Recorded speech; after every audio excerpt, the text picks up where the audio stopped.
Well, hello, free people of the Rocky Mountain region. This is Brandon from Free State, Colorado, and I hope you're doing well.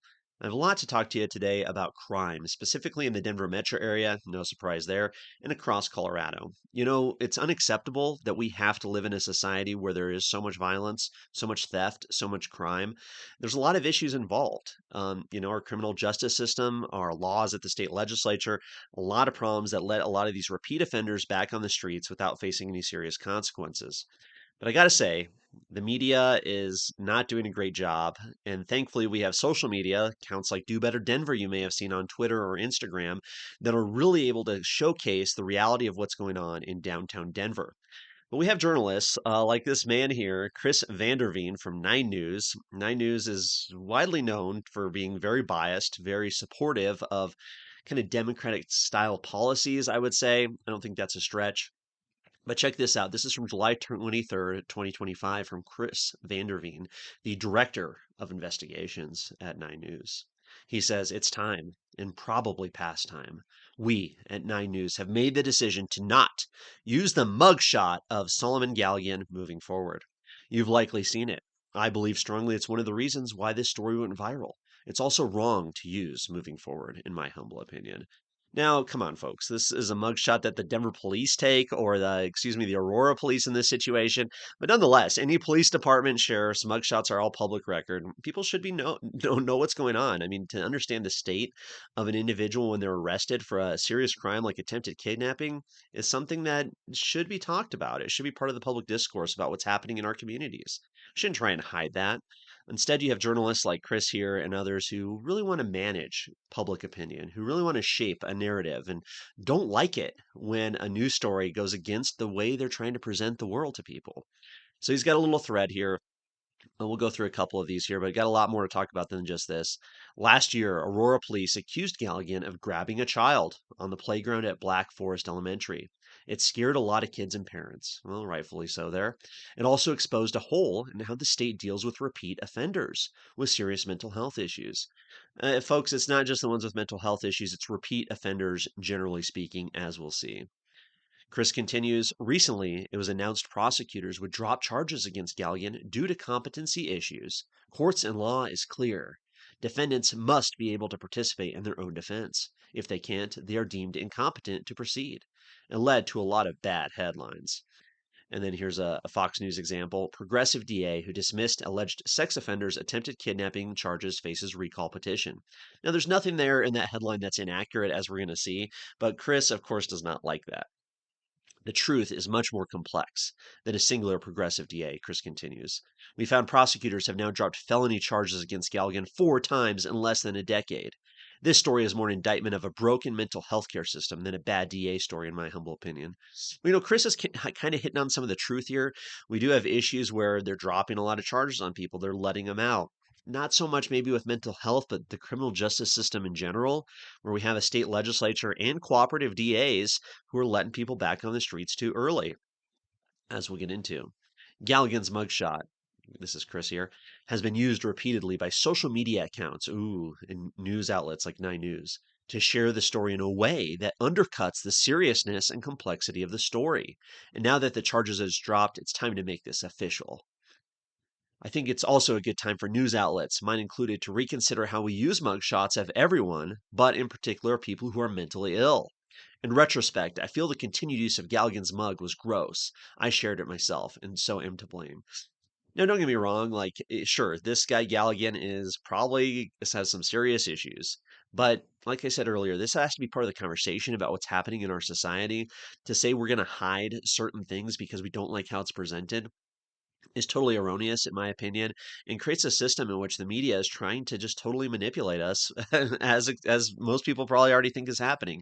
But just a good example here of kind of this mindset of how these journalists operate. We're going to get back to Galligan. I'm going to show you the full mugshot if you hadn't seen it yet, but just a couple other things to highlight along our journey here today. So CompleteColorado.com is a website you should be checking out every day. They are awesome. It's a news aggregator. You'll find headlines from across Colorado. I'm thankful they share a lot of my content as well. But here's an article from July 21st, 2025. Colorado's auto theft capital gives green light to car thieves. And it goes through a story here from Joshua Scharf about his car being stolen. And goes on to say, Colorado is now routinely one of the three worst states in the country per capita for car theft. And the Denver Aurora Centennial is the seventh worst metro area in the country, according to the National Insurance Crime Bureau 2024 National Vehicle Theft Report. It rated 430 thefts per 100,000 people. This was actually an improvement from 2023, when Colorado was the worst state overall, with 583 thefts per 100,000 people. The Denver metro area is still just under 600 per 100,000 residents.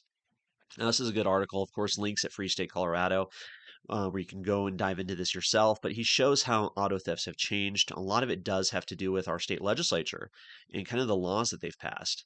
And just the way our government, which is the responsibility they have, is failing to protect our communities. So, just a little footnote there, a little bit of example. If you really want to deep dive into some of the crime data, check out the Common Sense Institute. Their report here on crime and public safety, what's really happening with Denver crime, is pretty fascinating. So, very recent from July 23rd, 2025. Um, so, here's some of the key findings here. As a city, Denver's total crime through the first half of 2025 has been lower than in previous years. Oh, that's great. So, that is good news. Compared to the first half of 2024, there were fewer drug and alcohol crimes, down 2%. Burglaries down 7%, good. Thefts from motor vehicles, negative 14%. Robberies down 18%. Auto thefts down 36%, huge. And murders down 44% in 2025. Well, that's good stuff. Compared to the first half of 2024, there were more crimes against persons with an increase of 25%. That's not good. Other crimes, 14%, larcenies, 8%, white collar crimes, 7%, public disorderly crimes, 1%, and aggravated assaults, 1%. Most Denver violent and property crime categories are still above their 2020 levels. Compared to the first half of 2020, there have been 56% more other crimes against persons, 52% more drug and alcohol crimes, 38% more aggravated assaults, 23% more than all other crimes, 22% more public disorder crimes, 21% more larcenies, 20% more white collar crimes, 18% more arsons, and 12% more robberies. So bad stuff there. They really dive into it, which is interesting when you look at the map, see where this crime is at. So happy to hear that some of the crime is down, but unfortunately it's still very high compared to our pre-COVID levels. And it's still unacceptable. I mean, totally failure of our state government, our city government here in Denver and the Denver metro area. Really a failure all around. So our state government, of course, we have a top cop, our attorney general, in charge of going after these horrible criminals who are causing so much pain and suffering in our society. And who does Attorney General Phil Weiser target? Well, Attorney General Phil Weiser is setting his sights on Colorado cops who are cooperating with ICE. That's right, we have our Attorney General here in Colorado targeting local law enforcement because they are working with federal law enforcement because our state legislature has made that illegal. This is from July 3rd, 23rd, 2025. Check this out. Attorney General Phil Weiser is suing a Mesa County Sheriff's deputy for allegedly tipping off Immigrations and Custom Enforcement ICE agents about a foreign national college student with an expired visa. Weiser's investigation has also spread to other state and local agencies on the western slope in an apparent probe of Colorado law enforcement cooperating with ICE. Wow. Weiser, who is term limited, is running for the Democratic primary for governor in 2026 as an underdog against U.S. Senator Michael Bennet. Mesa County Deputy Alexander Zwinnick is being sued for allegedly sharing the driver's license, vehicle registration, and insurance information of the 19-year-old nursing student Caroline Diaz Conclaves with federal agents after his interaction with her during a traffic stop. Zenwick was part of a drug task force that uses a signal group chat titled GJ Highway Hitters, which includes agents from federal Homeland Security investigations. The encounter with the Utah college student happened on June 5th, when Zwinnick sent her personal information into a signal chat, telling the officers her location and the direction she was headed. A new Colorado state law passed in this year's legislative session, also signed by Jared Polis, both reinforces and expands Colorado's protections for immigrants living in the country illegally, barring state and local governments or officials from sharing immigration information with federal ICE agents, unless part of a criminal investigation. So, I mean, there you go, folks. When you have law enforcement not able to actually notify other divisions of law enforcement that there's a crime that has been committed, like somebody violating immigration law, which is illegal, folks, they get attacked by the attorney general. Well, all these other criminals seem to have the opportunity to get back out on the streets and cause more havoc. So, article here from the Gazette, July 13th, 2025. Colorado's revolving door justice. So just as we saw in the beginning with that Solomon Gallagan guy, been let out on the streets multiple times after serious crimes being committed. And unfortunately, it's a pattern. I mean, this is a bigger pattern about what's happening here in Colorado, and it's bad stuff. Most criminals doing time have to regain their freedom at some point and hope against hope become productive members of society. Clearly, though, Colorado is not keeping some of them behind bars long enough or helping them mend their ways while they're there. So he kind of goes through it here. Of course, there's big two examples here. Last January, 24-year-old Elijah David Caldwell allegedly went on a knifing rampage in downtown Denver, stabbing four random victims, two of whom died. One was that flight attendant, if you remember. Not only should he have been in jail at the time, he was on probation with a lengthy, violent criminal record. But it turns out he had been released on his reconnaissance with a vague understanding he would get help for mental illness. Caldwell previously had been arrested no less than 15 times since 2018 on charges that included criminal mischief, disturbing the peace, robbery, menacing, theft, and twice since last year, sexual assault. Wow. His alleged victims in the January killing spree included a 71-year-old flight attendant who had been on a layover in Denver at the time of her murder. So they release them to these state programs for mental health, Bridges of Colorado, and then these people end up back on the street. Here's another one too. Rick Roybal Smith, 38, fatally stabbing two homeless men on the street in Aurora within a few hours of each other on June 29th. Roybal Smith was arrested later that day and booked into Denver's jail after he allegedly hit two pedestrians with his car while under the influence of drugs, according to police. He had fled the scene, only to be tracked down later and arrested. Just after 2:45 a.m. the next morning, Roybal Smith's cellmate in the center was found unresponsive by deputies with marks around his neck consistent with strangulation. Like Caldwell, Roybal Smith is a familiar face to the justice system. He has a lengthy criminal history dating back to at least 2016 when he pled guilty to a vehicular assault DUI charge and was sentenced to 12 years in prison. After being released on parole, Roybal Smith was arrested again on a weapons violation in June 2022 after threatening a man with a foot-long knife at a Walmart in Inglewood. So, kind of the theme here is that these people keep getting let out on the streets, and we have this repeat issue of people out there, unfortunately, killing people, kidnapping people, creating these serious issues while our Attorney General and others don't really do much about it. So, we talked a little bit about that Common Sense Institute report about crime going down here in the beginning of 2025. And part of me wonders, does it have to do with the new enforcement from federal immigration law and kind of what they're doing at the federal level, right? So here's from the DEA Rocky Mountain, July 17th, 2025. DEA, RMFD, and ERO Denver have arrested 15 illegal aliens, including one on the terror watch list at a crime-ridden Denver apartment complex this past month. Cocaine, 2C, don't even know what that is, MDMA, cash seized, at least 6 children rescued from dangerous living conditions. So when you think about it, you have our state government and our local governments being really friendly to criminals, especially people in the country illegally. But we do have at the federal level some enforcement going on, and I wonder, is that responsible for some of the reductions in crime we've seen this year? Check this out. ICE arrests over 243 in Denver metro area during July operation. 243 people. This is from KKTV.com from July 24th, 2025. 243 people in an 8-day period, July 12th through the 20th. One arrested for murder, one for human trafficking, five for sex related offenses. So definitely bad news that these people were out in our streets being protected in some level by our state government, where if you had a sheriff's deputy, a police officer, knew these people were in the country illegally, unable to actually report that to ICE, well, they did catch these people. So lots of bad people here. You can read this list if you'd like. People who've killed people who are part of gangs, of drug rings, of other things. So you have to wonder, with this federal enforcement we're seeing, is that why Colorado's crime is starting to decrease?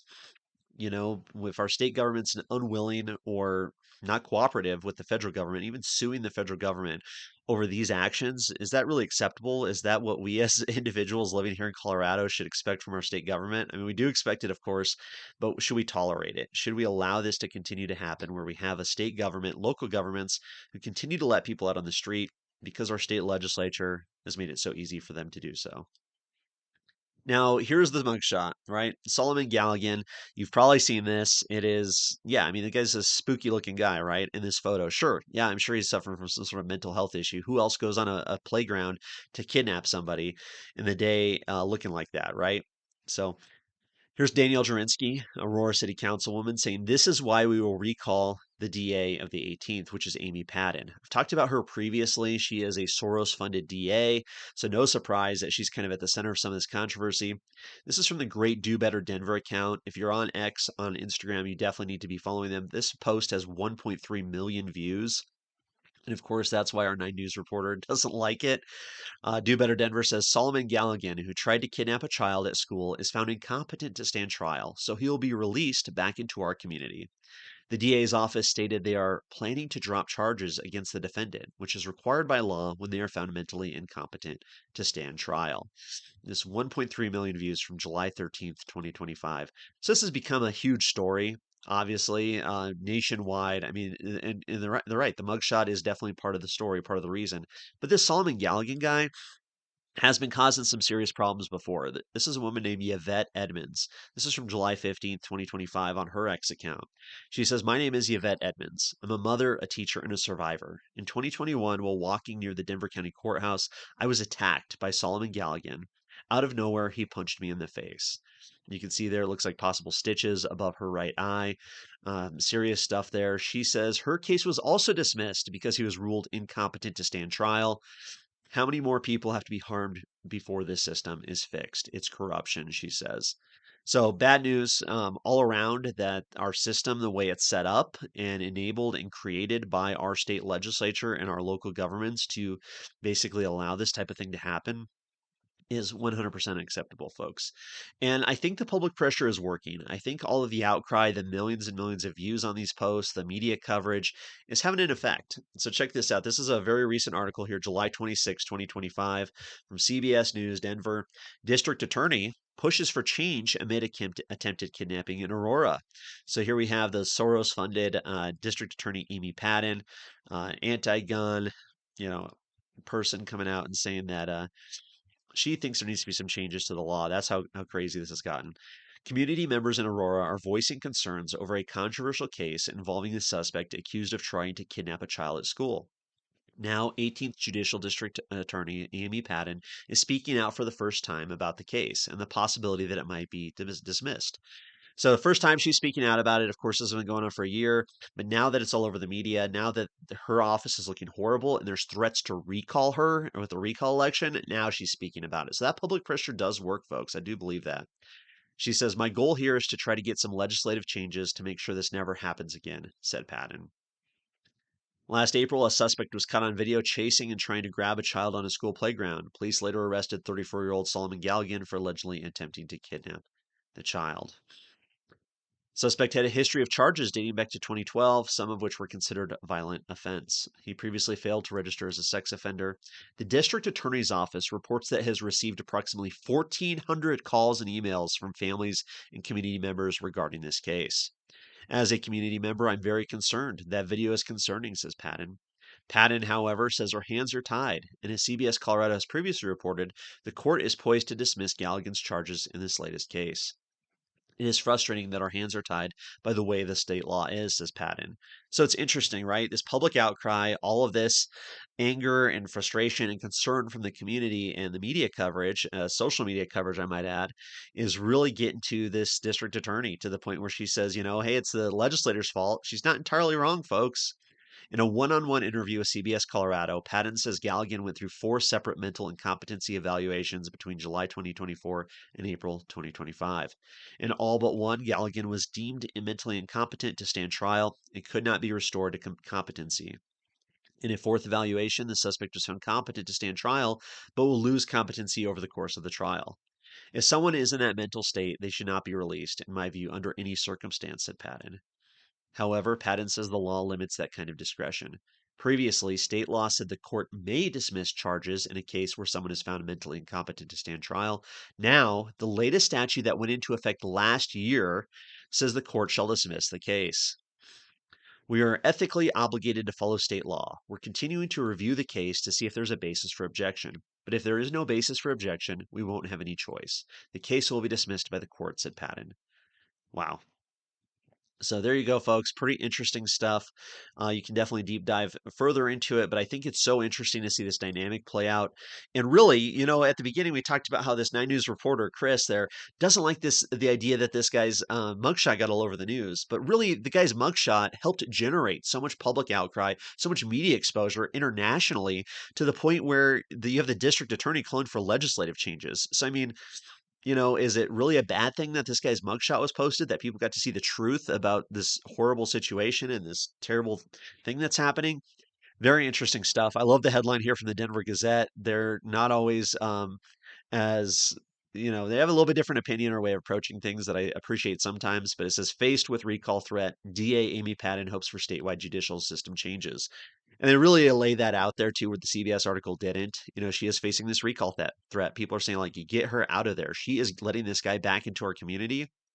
And so she had to do this one-on-one with CBS News saying, it's not my fault, folks. It's not my fault.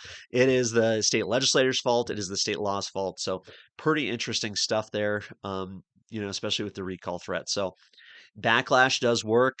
Public outcry does work. Reaching out, 1,400 emails and comments does work. And having an elected a representative like Aurora City Council member Danielle Durinsky saying she's going to launch a recall campaign definitely made an impact. It does, folks. So we can have an impact here in our local communities and can really make an impact. Just for your own information, this is an interesting part of the article. Padden's recall petition, we need 75,875 valid signatures. It is a heavy burden, as they say here, but I think it's possible. I think it's possible. So interesting stuff, folks. Definitely check it out. But the reality is, your outcry matters, your voice matters. You can have an impact, and don't trust what these mainstream media journalists are saying. The real news seems to be on social media these days with accounts like Do Better Denver and others. So just really appreciate you joining me. Thought this was a fascinating kind of study into what's happening here in Colorado with our media landscape, the crime issue, and what we can do about it. So hope to talk to you again soon. Take